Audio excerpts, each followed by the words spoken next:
Perfecto. Entonces, lo primero que voy a indicar es que esta grabación va a ser un poco más, o sea, no un poco más corta, va a durar aproximadamente 1 hora, porque las primeras 2 horas fueron de la evaluación, ¿ya?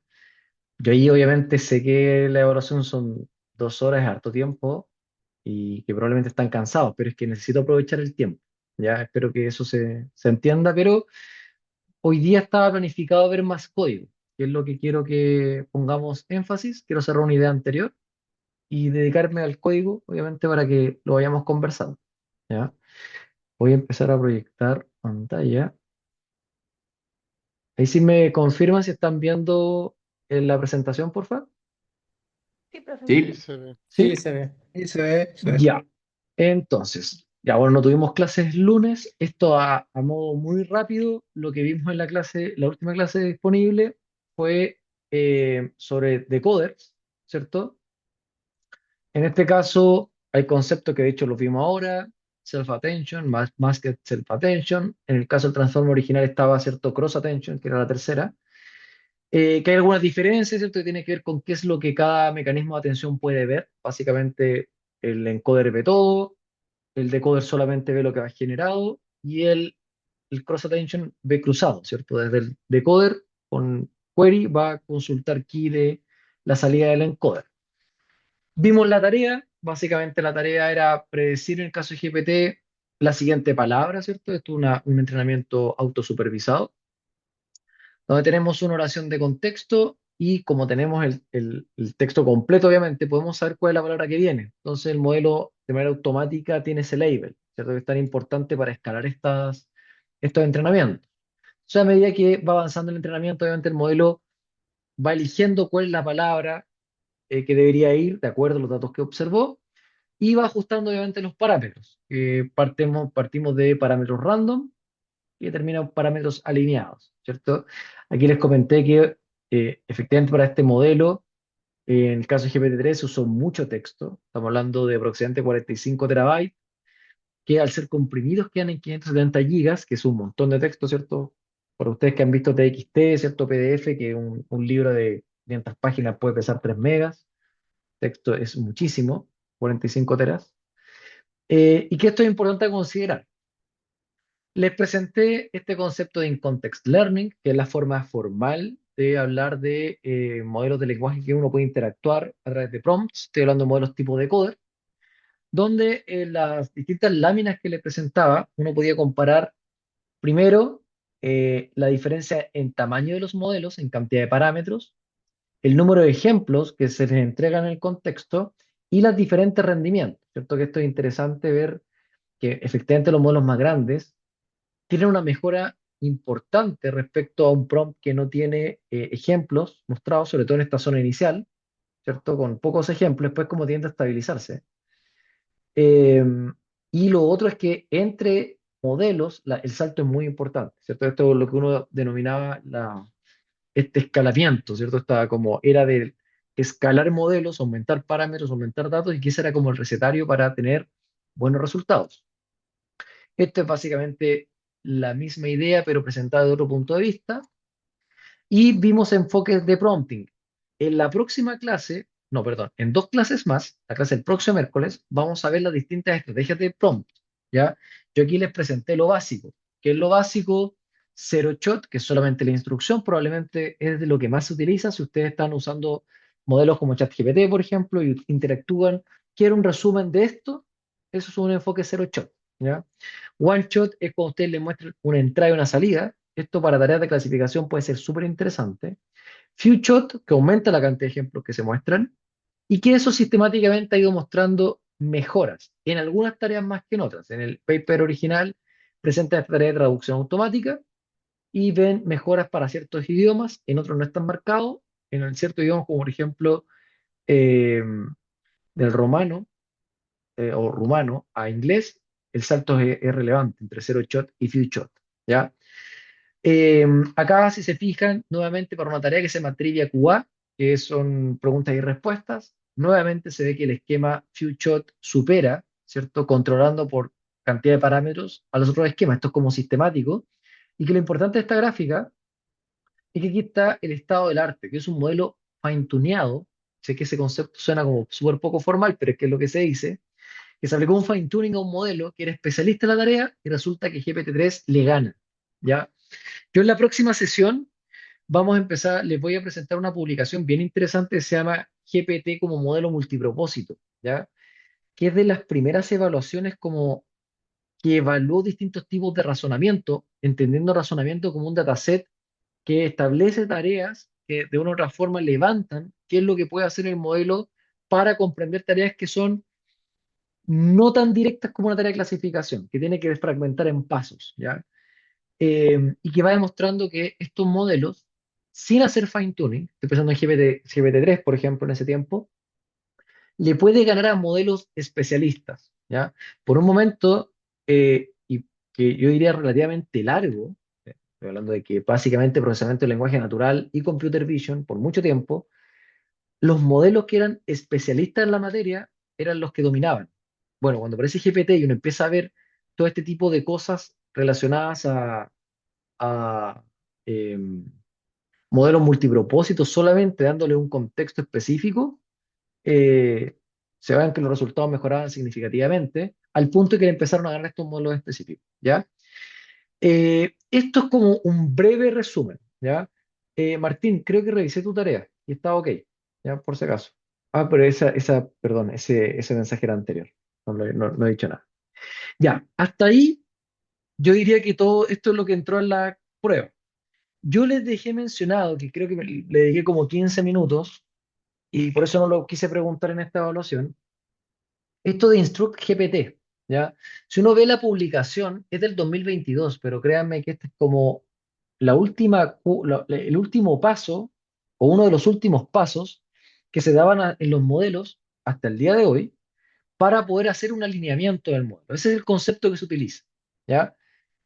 Alinear un modelo es básicamente orientarlo hacia un comportamiento que ustedes consideran deseable. Entonces yo les comentaba que ustedes, por ejemplo, cuando hacen esta tarea de predecir la siguiente palabra, ¿cierto? El siguiente token, para ser más específico, es una tarea que se podría ver multiclase, donde todas las posibilidades son el vocabulario, ¿ya? Entonces, para que ustedes se imaginen la complejidad, piensen en un modelo multilingüal, ¿ya? Modelos como GPT-5 tienen un componente multilingüal muy fuerte, ¿ya? Llama, ¿cierto? También, que son como modelos que destacan por eso. En ese sentido, obviamente, el modelo aprende muchas relaciones, en ese caso de forma multilingüal, y puede conectar palabras, ¿cierto? Y relacionarlas correctamente. Ahora, cuando uno termina el entrenamiento de un modelo GPT, el modelo está preparado para entregarle respuestas sí, pero la manera en que nosotros queremos que esos modelos interactúen con el ser humano es bien particular la manera, ¿ya? Yo diría hasta cierto tiempo atrás, estoy hablando de un par de meses, todos hemos notado que GPT o cualquier otro modelo tiende a, cuando tú le preguntas algo, como a reforzar lo que tú preguntas en términos positivos. Muy buena pregunta, excelente pregunta, cosas de ese estilo. Ya, eso es una orientación. Y este esquema es clave para eso. Entonces, yo les señalaba que aquí el concepto clave que tienen que tener a la vista, y esto es súper importante que lo manejen, es el aprendizaje reforzado por feedback humano, ¿ya? RLHF, esa es la sigla, y eso es lo que uno ve generalmente en las publicaciones o incluso cuando alguien presenta modelos, y es bueno que lo manejen como concepto. ¿Qué es esto? Yo aquí voy a presentar con más calma porque necesito que esto se entienda bien y lo podamos discutir. eh, es que básicamente son tres pasos, ¿ya? Esto obviamente, a medida que ha avanzado el tiempo, han ido modificando ciertos elementos para hacerlo más eficiente, reducir costos, pero el espíritu sigue siendo el mismo, ¿ya? ¿Qué les comentaba en la clase pasada? Primero, que el primer paso es tomar prompts, ¿cierto? Y pedirle a humanos que anoten la respuesta deseable, ¿ya? Es decir, humanos van a decir cuál es la respuesta que se debería obtener. Y con eso se va a hacer un fine tuning al modelo, en este caso GPT-3 o GPT-4, ¿ya? O Gemini, porque este esquema se repite. Ese es el paso uno. Entonces, imagínense, tiene el modelo GPT en estado bruto. Solo resolvió la tarea, el preentrenamiento, perdón, de identificar la siguiente palabra dado un contexto. Hacen este primer paso. Es decir, tengo un prompt, tengo la respuesta generada por un humano, entreno el modelo para que siga esa forma de construir respuestas. que tenemos un primer paso. El segundo paso es que ustedes van a tomar distintos prompts. Imagínense que tomo un prompt uno y lo aplico 5 veces, o en este caso 4 veces. Yo con esas 4 salidas le voy a pedir a un humano que las ranquee desde la mejor a la peor. Y con eso voy a entrar en un modelo que se llama modelo de reward, modelo de recompensas. ¿Para qué? Para que en el paso 3, cuando yo le lance un prompt o le entregue un prompt al modelo, con este modelo de recompensa, fíjense que lo que voy a simular es que un ser humano, ¿cierto? Que finalmente, fíjense que este ser que hizo un ranking, por lo tanto, este modelo está representando ese comportamiento. Entonces, el modelo de reward va a entregarle feedback automático a las salidas que está generando el modelo. ¿Ya? Es como que ustedes toman GPT y le ponen un modelo de reward al frente que te dice, esta respuesta está correcta, esta respuesta no. Y eso va modificando los parámetros del modelo, que es como la parte final. ¿Ya? Entonces, fíjense que acá se tocan los parámetros, luego el preentrenamiento, y acá también se tocan los parámetros del modelo. ¿Ya? Esto que está acá se llama aprendizaje reforzado. ¿Ya? Mientras están ustedes haciendo la prueba, acabo de ver que un modelo que se llama QWEN, ya que es un modelo chino, está presentando una nueva forma de hacer aprendizaje reforzado. ¿Ya? Esto va cambiando. ¿Cuál es la idea que quiero que ustedes se queden? Que es básicamente cómo mediante el ensayo y el error, el modelo tú lo vas a alinear, ustedes lo van a alinear, dependiendo de lo que estén buscando, de un objetivo en particular. ¿Ya? Ustedes podrían querer, puede ser polémico, pero un modelo que esté orientado a trabajar con niños. Es súper delicado eso, pero yo he visto modelos que se orientan a eso. Modelos que se orienten como un chatbot tradicional. Claro, pero ustedes lo pueden orientar para que interactúe con ciertos perfiles. ¿Ya? En la próxima, en la clase el próximo miércoles, yo les voy a presentar obviamente enfoques de prompting que a ustedes les van a sonar conocidos si es que han leído sobre el tema, ¿cierto? Yo creo que para cualquier persona que ha usado estos modelos de lenguaje, debe tener algún tipo de proximidad con técnicas de prompting. Pero, por ejemplo, situarlo en un rol, claro, pero eso te sirve hasta cierto punto. Cuando tú quieres ir un poquito más allá, tienes que orientarlo mejor con una técnica, por ejemplo, como aprendizaje reforzado. Ya, hasta este punto, que es recordar lo que vimos en la última clase, parece esto una buena idea. O sea, voy a tomar un modelo que sabe mucho, pero que quiero que me entregue ese conocimiento de cierta manera y por tanto lo voy a alinear. Ese es el concepto que se utiliza acá. Ahora, yo les decía la clase pasada que obviamente acá hay varios cuestionamientos, así que uno podría hacer. Primero, que ese alineamiento lo hacen personas, ¿ya? Esto está extraído del paper.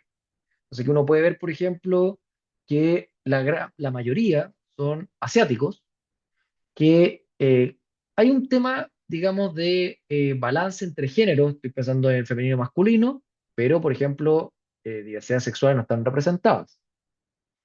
En el caso de la nacionalidad, también, o sea, pensé Filipinas, Bangladesh, ¿cierto? Que esto en algún momento, no sé si lo leyeron, pero OpenAI fue criticada en su momento por el tema de dónde estaban eh, contratando personas para hacer estas etapas de validación, ¿ya? Porque obviamente, si ustedes son una empresa y quieren que alguien les diga, mira, qué respuesta es más valiosa, probablemente no vas a hacerlo en Estados Unidos, no lo vas a hacer en Canadá, no lo vas a hacer en Inglaterra, vas a ir a países, ¿cierto? Que pagan un sueldo más bajo, y eso también tiene un componente ético delicado, ¿ya? Y finalmente la edad. O sea, esto sesga el modelo, ¿sí? Y al sesgar el modelo, eso tiene obviamente, a ver, tú siempre vas a poner personas, por lo tanto ese sesgo va a estar. El tema es que esto sea bien transparentado. Por ejemplo, acá no hay tendencia política. O sea, alguien podría decir, ya, pero eso es un poco exagerado. Es que no es tan exagerado porque todo esto también tiene un trasfondo, ¿cierto? Si ustedes van a interactuar, por ejemplo, con el modelo DeepSeek, que es un muy buen modelo, yo ahora lo estoy trabajando porque estamos comparando modelos en la universidad. Si tú le preguntas por China, el modelo no te responde. Claro, uno dirá ya, pero es un detalle. Es que no sé si es tan detalle, porque tú no tienes certeza de todo lo que se está filtrando, ¿ya? Eso es porque alguien se sentó a probar el modelo y se dio cuenta, oye, si yo le pregunto por China, el modelo DeepSeek, el modelo me dice que no me va a entregar la respuesta. Eso es delicado, ¿ya? Y por tanto, esa podría ser una desventaja de este enfoque, incluso si uno lo quiere hacer bien, ¿ya? Porque eso de que tú puedas filtrar ciertas preguntas, uno lo podría ver como mal, ya, pero eso es un poco rebuscado. Sí, pero incluso si uno lo hiciera con buena intención, el sesgo humano tú lo transmites a las máquinas, ¿ya? Y de ahí que vienen todos estos temas de sesgo, ¿cierto? Y alucinaciones que pueden estar relacionadas, ¿sí? Ya, hasta este punto, que fue hasta donde llegamos. No sé si alguien tiene alguna pregunta. Ya, entonces voy a seguir avanzando. Yo les presentaba que uno de los beneficios que tiene este enfoque de trabajar con estos modelos que siguen una instrucción es que van mejorando ciertas características y para esto se usan benchmark, ¿ya? Los benchmark los voy a ver en la clase del lunes, pero básicamente son datasets que están pensados para aproximar cierta dimensión del modelo. En este caso, la toxicidad, porque el modelo es menos tóxico. Su veracidad, el modelo es más veraz en lo que está generando. Las alucinaciones, las tiende a disminuir, ¿ya? Y esto tiene que ver con chatbots, ¿cierto? También ahí hay una relación de que va mejorando, ¿ya? Ahora, ¿qué es lo que ocurre? Que cuando uno trabaja con modelos como ChatGPT, esto se veía mucho antes, se ha tendido a reducir, pero si tú le presentas información, el modelo tendía a decirte que es verdadero, ¿ya? Y eso es complicado, porque, claro, hay veces que si tú le preguntas, yo lo he hecho para distintas cosas no tan formales, el modelo a veces tú le pides su opinión, mira, te presento tres productos que quiero comprar, dime cuál es el mejor, y el modelo te describe los productos y te crea características y dimensiones, atributos, etcétera, pero no te entrega la respuesta. Claro, todos esos comportamientos uno los puede ir orientando mejor con prompting, pero lo que sí se demostró en su momento es este efecto de que el modelo tiende a tomar como verdadero lo que tú le dices. Y eso es complicado, ¿ya? Eh, También hay un tema que tiene que ver con la capacidad, entre comillas, a eso lo quiero dejar bien entre comillas, del razonamiento y la arquitectura. GPT-3 obviamente no tiene las capacidades, o no tenía las capacidades, o tiene porque todavía está disponible, las capacidades de los modelos como Gemini. ¿Ya? El último Gemini que está disponible, el Gemini 3 Pro, en los benchmarks de razonamiento ha mostrado muy buenos resultados. Eso antes no era así. Entonces, cuando tú le presentabas tareas que requirieran, que necesitaran muchos pasos intermedios para ser resueltas, el modelo se equivocaba. ¿Ya? Incluso cuando no sean tareas de alta complejidad, solamente que requerían pasos intermedios, el modelo no tenía un buen comportamiento, ¿ya? Ese tipo de cosas, a medida que han avanzado los modelos, por ejemplo, el GPT-4, se han ido resolviendo, se le han ido incorporando procesos de entrenamiento para afinar ese tema, ¿ya? Esto lo voy a ver más adelante, pero, por ejemplo, cuando vemos Chain of Thought, que son cadenas de pensamiento, a los modelos en esta parte del post-entrenamiento, es decir, acá se le están entregando cadenas de pensamiento, que es básicamente tomar una tarea y tú explicitarle cuáles son todos los pasos intermedios que ese modelo debería seguir para llegar a la respuesta. ¿Ya? Como les digo, eso lo vamos a ver en la clase del próximo miércoles. Pero al hacer eso, el modelo muestra que sus capacidades aumentan para resolver tareas complejas. Por otro lado, el GPT-4 incorpora la multimodalidad. ¿Ya? Acá, básicamente, porque esto creo que lo voy a dejar para la última clase, imagínense que ahora el modelo no solamente trabaja con texto, no solamente se preocupa de tokenizar texto, también lo hace con imágenes y también lo hace con audio, que son las tres grandes modalidades que uno ve presentes en estos modelos, ¿ya? Que hay obviamente hay tokenizadores que lo hacen, insisto, se lo voy a presentar en la última sesión de este curso, y también repite este esquema de utilizar Instruct GPT. Yo les había señalado en la clase pasada, o sea, la última clase que tuvimos, que lamentablemente lo que hizo OpenAI con GPT-4 fue liberar muy poca información.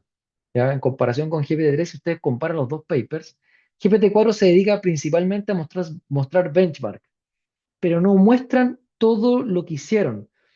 De esta presentación, buena parte de las imágenes, donde uno ve cómo se comportaba el modelo, por ejemplo, ante distintas estrategias de prompting, variando la cantidad de parámetros, todo eso en la publicación de GPT-4 se pierde. Eso obviamente es una pérdida para la comunidad porque esa publicación de GPT-3 realmente demostró muchas cosas, ¿ya?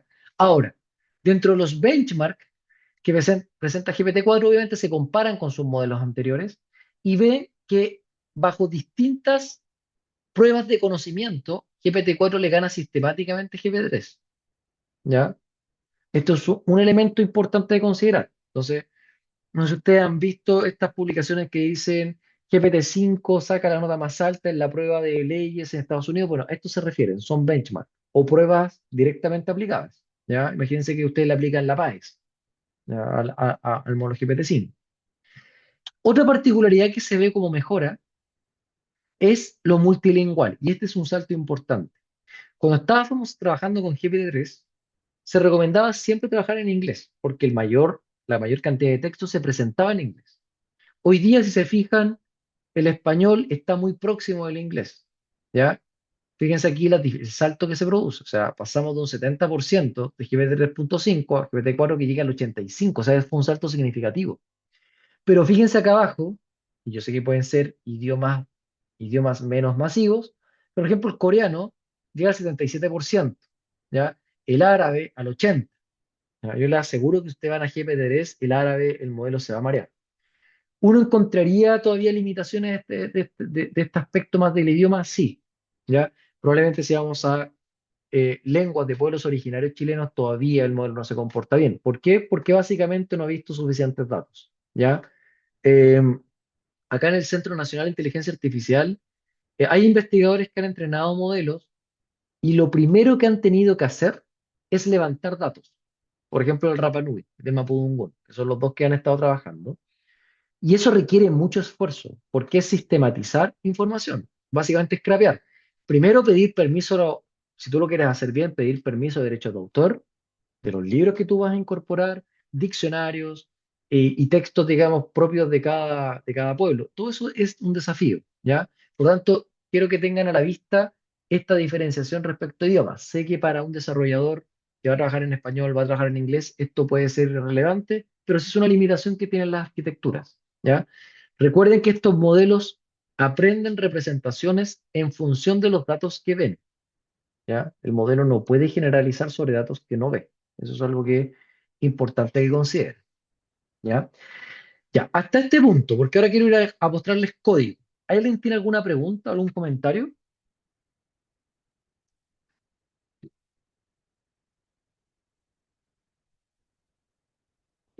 Ya. Juan Carlos, dime. Ya, más que nada un comentario respecto Ujú. a lo que estaba viendo los datos. Lo que pasa es que estuve jugando con los distintos generadores de texto en una tarea que hasta para un ser humano encontré que era difícil, que de hecho el viernes pasado se les complicó, que era el sorteo del Mundial de Fútbol, Ya. porque tenía ciertas ambigüedades. Por ejemplo, elegía a un equipo desde una eliminatoria que eran tres equipos, una que eran cuatro equipos, entonces era bien ambigua la selección. Entonces, Ujú. por ejemplo, en Meta se fue, no supo resolver la tarea. O sea, la resolvía, pero en un momento que yo le daba indicaciones ya metía a otros países. Por ejemplo, en un sorteo me llegó a meter a Chile, a Perú, que no están clasificados. Y Gemini Ya, sí hizo la tarea como corresponde. Porque quería probar esa perspicacia de que como habían ambigüedades en el sorteo, quería ver cómo se comportaba. ya.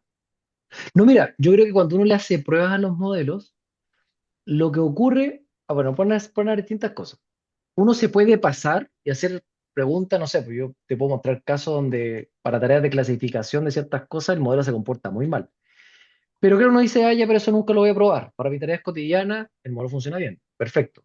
Pero es bueno pensar en tareas, sobre todo de pasos intermedios. No quiero decir razonamiento como tal, porque eso es como bien polémico todavía en la comunidad. Pero todas estas tareas que requieren mucho paso intermedio eh, y donde el modelo tiende a marearse. ¿Ya? Eso de no hablar de que estos modelos están razonando o no, es porque al final, como ustedes han visto en el entrenamiento, cuesta entender de que esto esté replicando el razonamiento humano, ¿ya? Hay comunidades, obviamente, sobre todo que están relacionadas con estas empresas que generan estos modelos de lenguaje y ya hablan de razonar, ¿ya? Recuerdo que GPT-4 cuando se lanza ya ponían razonando. Claro, hubo hartas críticas porque decían, oye, pero es que razonando suena muy fuerte. Sí, pero también hay un tema de marketing de por medio. Ahora, eso es algo para que ustedes lo reflexionen. Yo no les puedo dar una respuesta, o sea, les puedo dar mi respuesta. Yo creo que los modelos no razonan, imitan, ¿ya? Y en base a qué imitan, en base a lo que vieron en los datos. Pero que un modelo razone como un ser humano, yo creo que todavía hay distancia sobre eso, ¿ya? Emilio, como te decía, para llegar a ChatGPT, entrenan el modelo con la tarea y luego hacen un post-entrenamiento con lo que recién te presentaba Instruct GPT, que es GPT, tú lo tomas, lo orientas, ¿cierto? Para que siga lo que un humano quiere que interactúe, cómo un humano busca que interactúe este modelo, ¿cierto? Y obviamente ChatGPT hoy día está con herramientas, ¿ya? Formalmente, yo diría que ChatGPT uno lo podría considerar un agente en sí mismo, ¿sí? Un agente es básicamente imagínense, es digamos, un sistema, entre comillas, que interactúa con el ambiente y puede acceder a ciertas herramientas para potenciar su respuesta. Por ejemplo, memoria o aplicar RAG, que RAG lo vamos a ver también más adelante, de tal manera que pueda construir una mejor respuesta. ChatGPT es eso. ChatGPT es finalmente una aplicación. Ya que uno lo podría entender hasta cierto punto como un agente eh, que requiere pasos posteriores al entrenamiento de GPT. ¿Ya? GPT en sí mismo es otra cosa, pero yo espero mostrárselos más adelante. ¿Ya? Ya.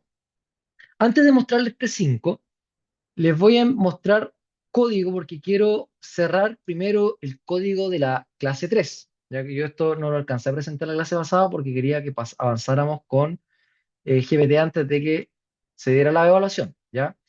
Entonces, este código que les voy a presentar tiene dos partes y es importante que lo evalúen, ideal que lo corran de aquí al próximo lunes, porque esto se los voy a preguntar en la parte final, ¿ya? En la tarea 2. Por eso se lo estoy informando para que lo analicen en detalle. Esto tiene dos componentes. Uno, que tiene que ver con la implementación con un nivel más bajo en cuanto al código que tienen que implementar, ¿ya? Yo voy a usar este framework de PyTorch, donde vamos a instanciar capa por capa. Obviamente, eso es porque quiero que lo vean a lo menos una vez. Y la siguiente etapa, digamos, de este código utiliza los recursos de Hugging Face, donde ustedes se van a dar cuenta que se simplifica muchísimo el entrenamiento, ¿ya? Y Hugging Face, porque después se lo voy a mostrar para T5, tiene estos esquemas de entrenamiento ya preconcebidos, ya están hechos, cosa que ustedes realmente esto es como armar un Lego, ¿ya? Pero sí quiero que vean el código lo menos una vez para que entiendan correctamente todo lo que está pasando por atrás, ¿ya? Importante, como esto yo se los voy a preguntar, si algo no se entiende, necesito que me lo pregunten, ¿ya? Entonces, yo este código no lo voy a correr porque está corrido, sí. Yo lo corrí antes de subirlo por si acaso. Si hay algún problema, me pasó en un momento, me informan, pero yo hasta el día sábado, que fue la última vez que lo corrí, estaba corriendo correctamente. ¿Ya? Entonces, básicamente, esto ya requiere GPUs. Para tener GPU, tienen que ir a entorno de ejecución, cambiar tipo de ejecución y seleccionar GPU. ¿Ya? Eso es porque lo vamos a utilizar para optimizar el uso de recursos. Eso es por horas, ¿ya? Cuando ustedes entrenen para la tarea, tienen que considerar eso, ¿sí? Porque son horas que tienen disponibles para hacerlo de forma gratuita. Ya, acá vamos a partir instalando la librería Transformers, que esta librería viene de recursos de Hugging Face, que es la que finalmente nos permite por una parte, importar todos los modelos y por otro lado, usar ciertas herramientas que nos facilitan la interacción con estos modelos, ¿ya? Aquí está la librería que voy a utilizar, ¿sí? Tenemos la definición de device. Device es básicamente lo que nos va a permitir orientar o cargar, mejor dicho, todos los cálculos en CPU o en GPU, ¿ya? Cuando hablemos de transformer, siempre tienen que pensar en GPU, ¿ya? Porque procesar todo esto en CPU no es factible, básicamente. Yo aquí les dejé un dataset, este dataset está subido. Creo que por el tamaño lo subí como .rar, ¿ya? Pero está subido en el módulo. Aquí tienen a lo que me refiero, un review y un sentimiento, ¿ya? Aquí hay un análisis descriptivo, denle una vuelta, ¿cierto? Pero es básicamente reconocer, digamos, las clases positivas y negativas, ¿ya? En este caso también estoy codificando, ¿cierto? 1 y 0 porque el entrenamiento me va a requerir que yo no le pase texto, le tengo que pasar números, ¿ya? La clase 0 es tanto, la clase 1 es tanto, la clase 2, etcétera. Y de aquí empieza el entrenamiento en arquitectura. Como les dije, esta primera parte se la voy a explicar en detalle, pero quiero que, viendo la complejidad del código, tengan en mente de que después viene una simplificación, ¿ya? Pero quiero que cuestionen lo que les voy a presentar, porque este es como el paso a paso cuando uno quiere hacer como from scratch, hasta cierto punto, sin bajar obviamente a tan bajo nivel de trabajar todo esto con NAMPI, no, sino que con un, yo diría, nivel intermedio, ¿ya? Ya, lo primero, obviamente, a estos modelos uno les tiene que pasar los datos de cierta manera, ¿ya? Entonces, pensémoslo de la siguiente forma. Primero, yo en alguna clase, creo que fue la clase 2 de representación de conocimiento, les hablé del proceso de tokenización. Ya, los tokenizadores son básicamente formas en las que ustedes van a procesar el texto de entrada para que el transformer entienda y pueda procesar, digamos, su entrenamiento. Recuerdo que les mencioné que ese tokenizador más básico es por espacio. Bueno, estos tokenizadores, en el caso de Roberta, trabajan a nivel de subpalabras, ¿ya? Entonces, cuando uno trabaja en esta arquitectura, tiene que siempre hacer el match. Modelo, tokenizador. Trabajan pareados, ¿ya? Acá vamos a definir algunos hiperparámetros. Por ejemplo, el máximo tamaño de la oración, el tamaño del batch. No sé si recuerdan cuando lo conversamos, pero yo les decía que dependiendo del tamaño de la GPU con la que trabajen, ustedes le pueden pasar ejemplos en lotes, ¿cierto? Acá, por ejemplo, les voy a pasar para el tema del train de 32 ejemplos y para el tema de validación de 16 ejemplos. Y le voy a dar un learning rate de 10 a la menos 5, ¿ya? Todos estos hiperparámetros, recuerden, los definen ustedes. Si me preguntan cómo definir los batch, depende de la GPU con la que trabajen. Estos son valores razonables para una GPU de 15 gigas. ¿Sabes lo que quiere tener de referencia? Ya, aquí puede el código ponerse un poquito más complicado. Entonces, primero les pregunto, ¿se ve bien el código o lo agrando un poco? Por aquí necesito que entremos al detalle. ¿Ya? Se ve bien. ¿Se ve bien? Ya. Ya. De cuando ustedes trabajaron con Python, en programación deben haber visto lo que es una clase, ¿cierto? En todo este esquema de orientación a objetos. Básicamente, cuando uno define una clase, es porque quiere, en este caso, procesar el dataset, o sea, procesar cierta entrada según un esquema que yo voy a definir, ¿ya? Y esa clase, fíjese que tiene distintas funciones, ¿ya? Tiene getItem, len y este init que tiene que ver con la forma clásica de definir una clase. Fíjense que acá yo le estoy pasando un tokenizador, el data frame de entrada, el texto, el target, ¿cierto? Y el máximo del largo, ¿ya? Fíjense que esto se lo tengo que pasar como parámetro. Esta función len es por defecto, busca que el modelo pueda retornar cuando yo le pregunte el largo de lo que estoy trabajando. GetItem tiene relación con cómo el modelo va a recibir, ¿cierto?, estos datos, ¿ya? Cómo el modelo recibe los datos y cómo yo se los entrego tiene que conversar. Ya GetItem persigue eso. ¿Y qué es lo que se busca acá? Y quiero que aquí pongan atención, por favor. Fíjense que yo aquí voy a aplicar la tokenización y al tokenizar yo voy a retornar tres cosas. Los input IDs, la attention mask y token type ya, IDS, ¿ya? Esto que está acá es lo que requiere el modelo para poder continuar con su entrenamiento. Entonces, imagínense que el tokenizador, esto es lo que quiero que se queden, va a tomar su texto de entrada, le va a aplicar el tokenizador y vamos a generar estos tres elementos que están aquí. Y esos tres elementos son requeridos por el modelo para su paso de entrenamiento. Por ejemplo, les puedo señalar que la attention mask tiene que ver con esos tokens donde el modelo tiene que poner atención, ¿ya? Recuerden que hay tokens especiales que van a indicar si el modelo debe actuar sobre ellos o no. Por ejemplo, el token desconocido, ¿ya? El token desconocido, el modelo no lo puede procesar, no puede considerar que eso es como, no puede procesar una palabra que no conoce. Por lo tanto, le pone un token especial al aplicar la tokenización, si es que nunca ha visto esa palabra, y lo deja a un lado, ¿ya? No afecta el entrenamiento. Entonces, de esta primera clase, quiero que tengan en consideración que es la manera en que ustedes van a procesar el texto para entregárselo al modelo, ¿ya? Donde la salida finalmente son estos elementos que están acá, junto con el target, por supuesto, que es la respuesta. Luego, vamos a separar el modelo, o sea, el dataset en train y test, ¿sí? Y fíjense aquí es donde se aplica la clase que estaba ahí arriba, ¿ya? Esa clase que está arriba, fíjense que me pide data frame, tokenizador y maxlen, que es lo que le estoy pasando acá, ¿cierto? O sea, el data frame, tokenizador, maxlen. Nuevamente, es la manera en que le tengo que entregar los datos al modelo. Luego, voy a definir lo que se llama data loader. Ya, data loader requiere que tú es el iterador que le va a ir entregando en cada momento los ejemplos al modelo. ¿Ya? Entonces, fíjense que de aquí hacia arriba, lo único que estoy definiendo son las reglas. Mira, este es el conjunto de datos, tú lo vas a tokenizar y vas a generar estas entradas que después el modelo va a leer y va a entender, y los datos tú se los vas a entregar con este esquema, que lo define el data loader. Para alguien que ya tenga experiencia en redes neuronales, data loader se usa en cualquier área, computer vision, NLP, grafos, y es básicamente eso, cómo yo le entrego los datos al modelo. ¿Ya?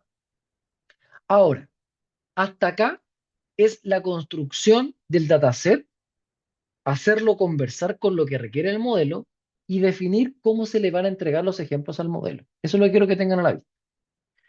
Después viene la implementación de Robert, ¿ya?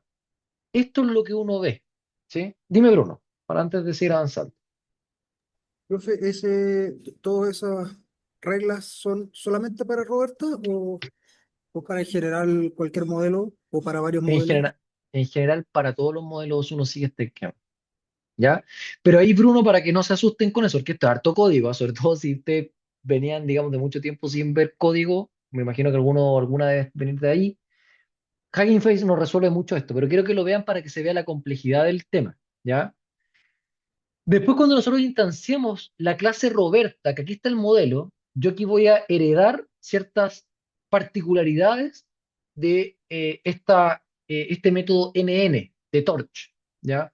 Torch, recuerden, PyTorch es el framework que nos va a entregar herramientas para trabajar con estos modelos, ¿sí? Y NN son las capas. Ahí está todo lo que tiene relación con capas, ¿ya? Fíjense aquí en definit, yo voy a definir todo lo que necesito, todas las capas. Y en forward voy a definir cómo estas capas interactúan entre sí. Entonces voy a entrar a detalle. Primero, importo el modelo Roberta. Ahí está Roberta. Recuerden que Roberta va a generar una representación vectorial de 768 dimensiones. Entonces yo sobre Roberta, imagínense, ¿eh? Tengo el bloque encoder, salgo del encoder, tengo ahora un vector de 768 y yo le voy a pasar una capa lineal que va a ir de 768 a 768. Esta capa lineal es como un MLP, ¿ya? Y voy a aplicar acá algo que se llama dropout. Ya, nosotros no hemos hablado de dropout, ¿ya? Porque eso lo voy a tocar en detalle al final en la última clase. Pero dropout es una estrategia de regularización, que lo que hace es, para que se lo imaginen, si ustedes tienen capas de un multilayer perceptrón, ¿cierto? Recuerden que el primer ejemplo que les mostré tenía neuronas de entradas y capas intermedias. El dropout lo que hace es ir apagando neuronas de forma aleatoria. ¿Qué hace eso? Que el entrenamiento se torna más complejo y al modelo le cuesta más sobreajustarse. Ese es el concepto. Como les digo, se lo voy a enseñar más adelante con más detalle. Y finalmente el clasificador. Fíjense que toma los 768, ¿cierto? Que venían de la capa anterior y lo lleva a dos. ¿Por qué? Porque la tarea tenía dos clases. Y acá abajo simplemente estoy haciendo un forward, que es un ir hacia adelante. ¿Se acuerdan cuando les presenté esta primera red? Ustedes tenían su entrada, su salida, y empezaban a calcular hacia adelante, hacían forward, y después tienen back propagation. Esto es lo mismo, ¿ya? Solamente aquí se está definiendo paso por paso, y ustedes pueden customizar esto, personalizar como ustedes quieran, ¿ya? Obviamente, hay ciertas recomendaciones. De hecho, eso es lo que hace Hugging Face, de decir, mira, ¿sabes qué? Mira, tú tienes mucha flexibilidad para crear estas arquitecturas, pero yo te voy a entrar un pipeline que tú deberías seguir, ¿ya? Y eso es lo que les voy a mostrar enseguida. Fíjense que acá instanciamos la clase Roberta Class como modelo, y modelo, fíjense que lo vamos a mandar a device. Recuerden que device es GPU, si es que la tienen activa. Lo que ustedes están haciendo ahí es tomar su modelo y lo mandan a GPU para que todos los cálculos se hagan en GPU. Y ojo con eso, tienen que tener los datos y el modelo en GPU, Ya, si lo quieren hacer de forma tradicional. ¿Hay estrategias para hacer eso dinámico? Sí, pero en general, para nivel usuario, tienen que tener todo en el mismo lugar. Todas en CPU, todas en GPU. ¿Ya? Aquí está el modelo. Si ustedes lo quieren ver, acá está todo. Fíjense que está el word embedding, ¿cierto? Fíjense que aparece query key value. O sea, aquí tienen el modelo por dentro, ¿ya? ¿Qué es lo que finalmente está trabajando? Dime, Darwin. Profe, en la parte del device, ¿podría mostrar dónde lo define? Ah, sí, está acá arriba. Acá. Que finalmente CUDA, si CUDA está disponible, si no CPU, ¿ya? Y cuando ustedes trabajan Y con T4, de hecho lo podemos ver, lo podemos ver ahora, ¿cierto? Para que no quede duda de eso, porque es una buena pregunta, ¿eh? Sobre todo para las personas que quizás no han trabajado con GPUs. Déjame que importe Torch y que no me dejen vergüenza. Ahí está. Fíjense que, no, tengo que importar CUDA, este que está acá. Ahí sí. Ahí está, con CUDA. Si tú le quitas la GPU, que está acá, ¿cierto? Sacarlo, te va a marcar CPU acá, ya. ¿ya? Ahí sirve igual trabajar con MPS, Sirve trabajar con MPS. Perdón, ¿sí? ahí Ah, es que que... lo que pasa es que CUDA dejó de ser compatible con Mac OS. Ah, ya, ya, no, mira, ahí Entonces, tenemos que sentarnos a conversar. Porque claro, esto pueden ser detalles, pero no tan detalles. Lo que pasa es que, por ejemplo, no sé, yo compré mi tarjeta gráfica son Nvidia. ¿Por qué? Porque yo sé que tienen soporte CUDA, ¿ya? Pero para que se enteren, CUDA tiene que ver con el chip, ¿ya? Ahí tendríamos que ver, Darwin. Si quieres, pues me dejas la pregunta y lo reviso, ¿ya? ya, perfecto, gracias. Porque ahí tengo que mirarlo con más detalle, ¿ya? Porque Ya, efectivamente hay algunos casos de compatibilidad para no mentirte, ¿ya? Ya, entonces vale, básicamente hasta arriba definimos cómo entregar los datos, instanciamos la arquitectura y aquí fíjense, definimos la función de pérdida, como es un problema de clasificación, usamos cross entropy, usamos el optimizador Adam, ¿ya? Definimos una métrica y aquí está el entrenamiento. Yo sé que aquí aparece otra vez código que marea, ¿ya? Pero vamos con calma, ¿ya? Todo esto después, insisto, Hugging Face va a esconder todo esto, pero quiero que lo vean y le den una vuelta, ¿ya? Porque créanme que ayuda a ordenar un poco la cabeza. Primero, fíjense que como el modelo se le aplicó un tokenizador, cada vez que el modelo vaya al data loader y diga, pásame datos, eso viene tokenizado, ¿cierto?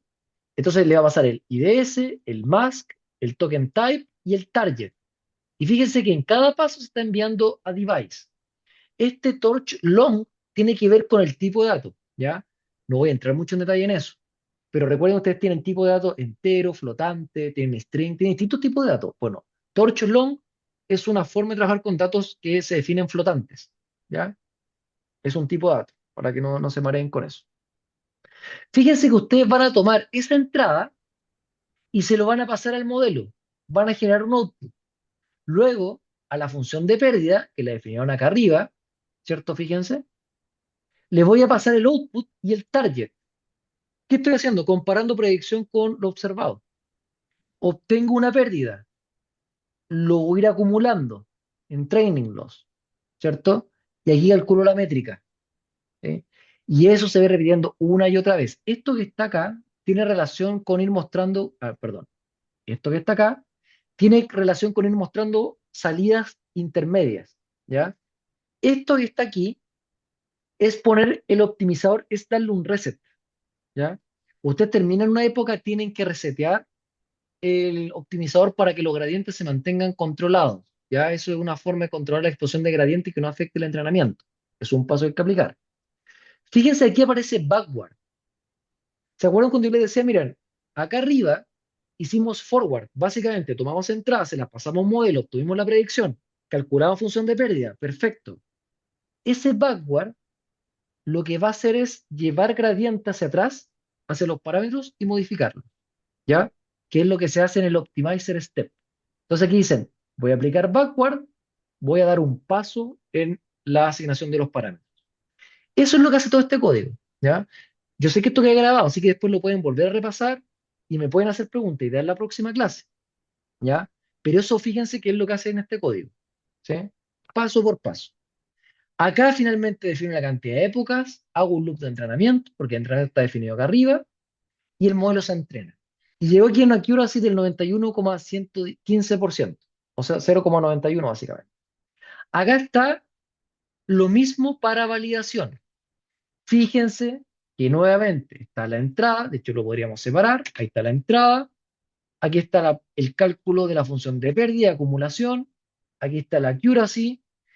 Esto de llevar, ¿cierto?, este tema a la CPU, ¿cierto?, es para ir agrupando los resultados que van obteniendo en la salida, ¿ya? Es simplemente tomar los cálculos que están haciendo y llevándolo de nuevo a la CPU para seguir con sus cálculos y para entregar las salidas que correspondan, ¿sí?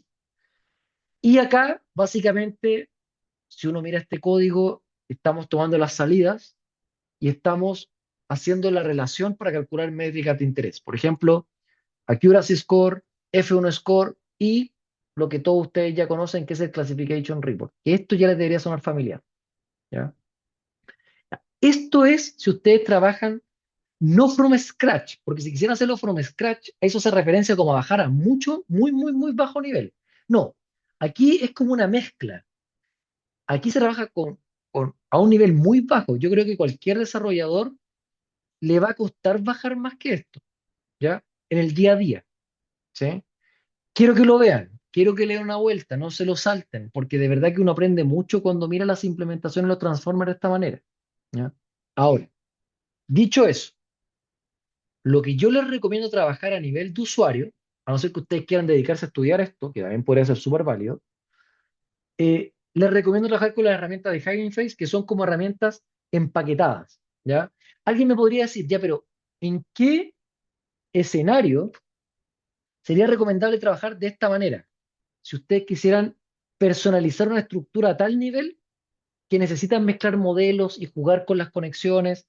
Por ejemplo, las conexiones residuales del transformer, ustedes las pueden definir perfectamente acá, ¿ya? En el forward. Claro, si no quieren tocar eso y quieren trabajar con las conexiones residuales que vienen por defecto en un transformer, en el caso de Roberta, trabajen con Roberta directamente.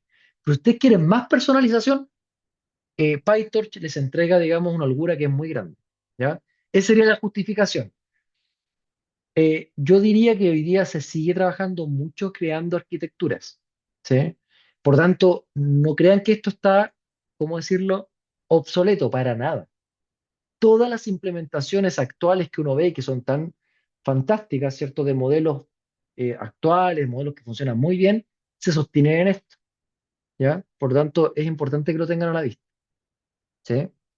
Ahora, como les decía, esto que está aquí es bajar un nivel bastante bajo.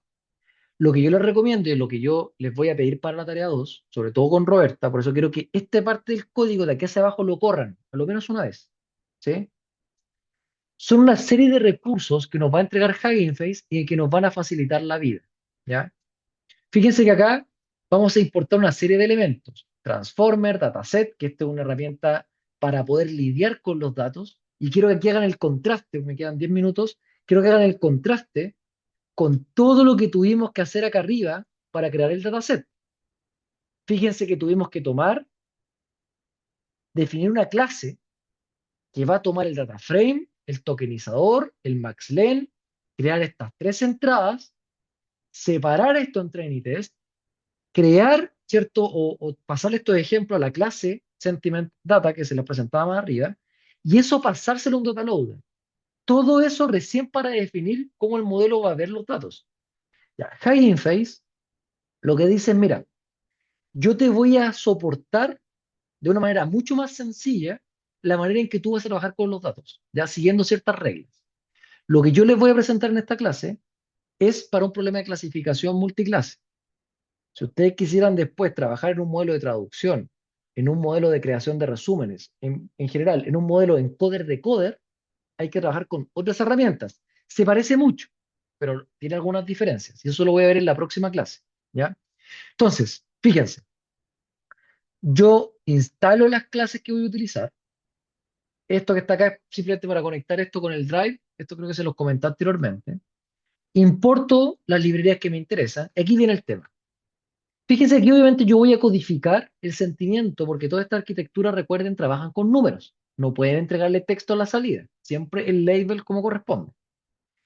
Fíjense que lo que yo voy a hacer acá es, noten esto, ¿ah? En Pandas voy a hacer un train test split, que ustedes ya lo conocen, dejando 20% para test. Ahí creé desde el data frame original un data frame de train, un data frame de test. Eso ustedes ya lo conocen. Y con la clase dataset que yo instalé arriba, voy a utilizar un método que se llama fromPandas. Ya, la clase dataset es básicamente resumir cómo tú después le vas a entregar los datos al modelo, ¿ya? Hago el modelo que ustedes están trabajando. Y esta clase en particular tiene un método que se llama fromPandas, donde el modelo entiende rápidamente la estructura de pandas. Y esto es, aquí empieza la magia, entre comillas. Entonces tú le pasas, usando la clase dataset fromPandas, el dataset de train, el dataset de test. Acá solamente le voy a entregar las clases que están relacionadas con el entrenamiento, ¿ya? Eso es importante. Después ustedes pueden guiar eso, pero siempre por simplicidad, solo muestren lo que el modelo requiere. Fíjense que cuando yo hago eso, ahí está train. Luego voy a utilizar un método que se llama dataset también de la clase dataset. Y voy a almacenar el train y el test que ya pasaron por estos métodos en dataset. Aquí, para que se lo imaginen, es básicamente crear un diccionario con una estructura de datos que el modelo va a entender cuando después yo le pase, digamos, lo que se requiere para el entrenamiento y para la prueba, ¿ya? Pero fíjense que estos pasos son mucho más amistosos, porque está trabajando con pandas, ¿sí? Entonces, básicamente, ojo con este paso y ojo con ese paso. Yo estoy asignando train a un sector de este dataset dict que se llama train. Aquí están las características, está el review, el label, fíjense que está ahí, y la cantidad de filas. Y lo mismo para test. Eso es lo que está haciendo acá. Ahí está lo que está en train, y ahí uno ya puede mirar, ¿cierto?, qué es lo que está interactuando. Esto es lo que requiere para tener los datos almacenados. Fíjense que esto es mucho más simple que estar definiendo una clase completa, que si bien te da flexibilidad, estar haciendo esto cada vez que ustedes entrenan es tedioso, ¿ya? Por tanto, créanme que es una simplificación bastante importante. Eso respecto a los datos. Luego vamos a instanciar el modelo. Fíjense que acá, esto que está aquí es para definir una semilla. Si ustedes se acuerdan cuando trabajan con modelo, ustedes definen un random state, eso lo estoy haciendo acá, ¿ya? Que es básicamente cómo el modelo se va a optimizar. Es para hacer, como tener poder reproducir después los resultados. Acá yo voy a definir cómo se entienden los labels. 0 es negative, 1 es positive. Y lo hago de ida y de vuelta. ¿Por qué? Porque el modelo me lo pide. Fíjense que acá estoy instanciando el modelo desde Hugging Face. Estoy trayendo, fíjense, con Auto Model for Sequence Classification, que es la tarea que estoy resolviendo. Esto va a cambiar para otras tareas, ¿ya? Pero para esta tarea en particular es Auto Model for Sequence Classification. Defino el nombre del modelo, el número de labels y cómo el modelo entiende las codificaciones que voy a hacer. Junto con eso, el tokenizador. Recuerden, todos los modelos tienen que tener su tokenizador al lado, sea el modelo que sea encoder, sea solo decoder, sea encoder-decoder. El modelo debe entender el mismo idioma y eso lo define el tokenizador. Dime, Sebastián. Sí, ahí usted tiene comentado el modelo BERT base Spanish. ¿Ese se irían como cambiando el nombre del modelo? Sí, efectivamente, este modelo que está acá, ¿cierto? Si no me fue una mala pasada, aquí está. Esto se lo voy a presentar más adelante, pero fíjense que este es el modelo que tiene la Universidad de Chile. Se lo dejé ahí, buena observación, porque después viene una tarea en español, ¿ya? Pero básicamente, si ustedes quisieran trabajar en español, ¿qué es lo que tendrían que hacer? Model name lo cambian por este modelo y traen el tokenizador y traen el modelo directamente. ¿Sí? Eh, Ahora, eh, fíjense que acá yo voy a aplicar el tokenizador, ¿ya? Entonces, fíjense aquí yo le estoy diciendo, voy a definir una función porque esto me facilita la vida. Le voy a establecer un máximo voy a tokenizar toda la columna review y voy a truncar por la frase más larga, ¿ya? Obviamente con esta restricción fuerte de 130, ¿sí? Cuando yo aplico map a ds, ¿cierto? Porque esto es una función, fíjense, esta función va a ir a buscar dentro de lo que yo le pase la columna review, pero la columna review, fíjense, está acá, para train y para test. O sea, esto es como de verdad trabajar con un Lego, ¿ya? Eso es lo que les quiero dejar. Aquí con el map le van a aplicar el tokenizador a todo lo que esté en dataset dict. Fíjense que ese DS que está aquí es esto que está acá, donde yo tengo almacenado el train y el test. Luego le aplico esto y en tokenized DS, ¿cierto? Ahí no sé por qué está esto, perdón, ahí se me fue, no me había dado cuenta que estaba eso, quizá lo use para algún ejemplo pasado. Tengo entonces, fíjense, el review, el label, el input IDS y la attention mask.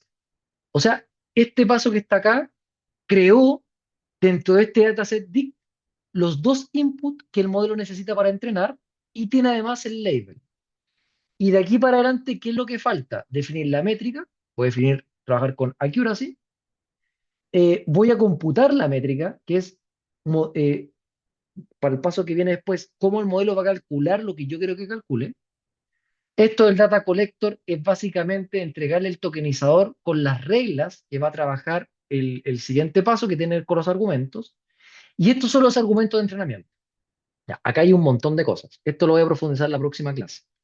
Pero por lo pronto, fíjense que está el learning rate, el warm-up steps tiene que ver como con un calentamiento que hace el modelo, ¿ya? Cuando ustedes entrenan estos modelos desde cero, tienen un fenómeno que se llama cold start. Les cuesta arrancar. Es como cuando ustedes quieren calentar el auto en la mañana porque no quieren sacarlo frío, esto es exactamente lo mismo. Tienen el tamaño del batch, la época, los steps de validación, guardar el modelo y la métrica para el mejor modelo. O sea, el modelo va a ir guardando opciones de checkpoint y después tú le vas a decir, pásame el que tenga mejor F1. Y aquí se lanza el entrenamiento. Y esto es lo que ustedes ven, ¿ya? Lo que les está entregando estos training loss al principio porque el modelo todavía no tiene la suficiente, es como al inicio el modelo no es capaz de calcular esto correctamente, pero después de cierto paso, cierta cantidad de pasos, el modelo ya empieza a arrojar métricas correctamente, ¿ya? Eso es lo que pasa comúnmente. Acá ustedes pueden guardar el modelo y lo que guarda es lo que les dejé acá, ¿ya? Fíjense que lo que les dejé acá, el modelo va a guardar el tokenizador y va a guardar el model safe tensor. Fíjense que esto es lo que pesa. Ahí está el modelo, ¿sí? Lo que ustedes guardan son tensores. Y de aquí para abajo tiene que ver con cargar la arquitectura, cargar el modelo que está guardado acá, cargan el tokenizador y de aquí para abajo es la evaluación manual. Ya, esto les pido que lo vean con calma, yo igual lo voy a ver la próxima semana con un detalle, un poco más de detalle, pero es básicamente cómo yo voy a tomar el modelo, le voy a pasar el set de test y quiero que me entregue todas las respuestas, que es lo que está acá. Y con eso calculo la matriz de classification risk, ¿ya? Este es el pipeline completo para un problema de clasificación multiclase, ¿ya? Yo obviamente les pido de verdad que esto se los voy a preguntar, ¿ya? Para que lo tengan en vista. Desde aquí hacia abajo, por favor, estudienlo. Ideal si lo pueden revisar para el lunes, ¿sí? Para que ya el lunes ustedes lleguen con dudas, ¿sí? En la próxima clase yo les voy a presentar el siguiente que también está subido, que es T5. Si quieren lo pueden revisar. Se van a dar cuenta que hay cosas que cambian. Y ahora quiero esta tarea que les traje de resúmenes. Tiene un artículo de entrada y un resumen de salida. ¿Cambia la estructura? Sí, van a producirse cambios, pero eso lo vamos a conversar después, ¿ya? Lo último, porque ya estoy en la hora. Yo el día lunes les voy a presentar la tarea, ¿ya? Recuerden que la tienen que entregar el 28 de diciembre. Les recomiendo de verdad que puedan revisar lo de Roberto, ¿ya? Y me traigan dudas, importante, porque esa tarea, a pesar de que yo les estoy dando 2 semanas, ¿cierto? Y que esto es lo último que les señalo, no es porque tome 2 semanas hacerlo. Si ustedes se sientan a hacer esa tarea un fin de semana, yo les aseguro que una tarde completa el sábado, más algunas horas el domingo, esa tarea sale, ¿ya? Y estoy pensando en que quizá ustedes no tienen tanta práctica en programación. Si ustedes se manejan en programación, esa tarea perfectamente sale en una tarde, ¿ya? Sobre todo pensando que es en parejas. Pero para eso, de verdad que lo que no les puede pasar es que la dejen para el final, ¿sí? Recuerden que la última clase de este curso es el 22. Yo voy a dejar tiempo de la clase del 17 y de la clase del 22 para que me hagan preguntas. Por favor, aprovechen esas instancias, ¿ya? Para que no les pase que están en el último momento entrenando modelos, porque esa es como la receta para que las cosas no salgan bien, ¿ya? Ya para ir cerrando, ¿alguien tiene alguna pregunta? ¿Sí? Como les pido, probablemente esto fue mucho código, viene saliendo una evaluación, pero por favor revísenlo y el día lunes me pueden comentar, digamos, en caso de que ahora no haya ninguna pregunta. Creo que por ahí va a ir. Me imagino que están todos y todas cansadas. ¿Sí? Pero eso, no sé, ¿alguien tiene alguna duda, algún comentario que quiera hacer? Bueno, yo solo un comentario, chico, que aquí mismo aparece como el entrenamiento del modelo Roberta y de hecho aparece un comentario que dice el entrenamiento demoró 31 minutos. Sí, Respecto de la consulta que dice antes del device, estoy probando a ver si es que se demora más o menos lo mismo, te lo comento en la siguiente clase. Porque igual se puede entrenar con MPS en dispositivos Mac. perfecto. Sí, Eso lo y voy a revisar dentro, porque la verdad que yo no trabajo con Mac, entonces prefiero no engañar. ¿Ya? ¿Y lo otro que iba a sí, decir? está ahí dentro de la librería de Torch, que lo voy a copiar acá. Ya. Voy a copiar Ya, yo aquí voy cómo se a... hace la definición. Perfecto, te lo agradezco, Darwin. Entonces, yo voy a dejar la clase hasta acá para, si Natalie, puedes parar la grabación para no pasarme más tiempo.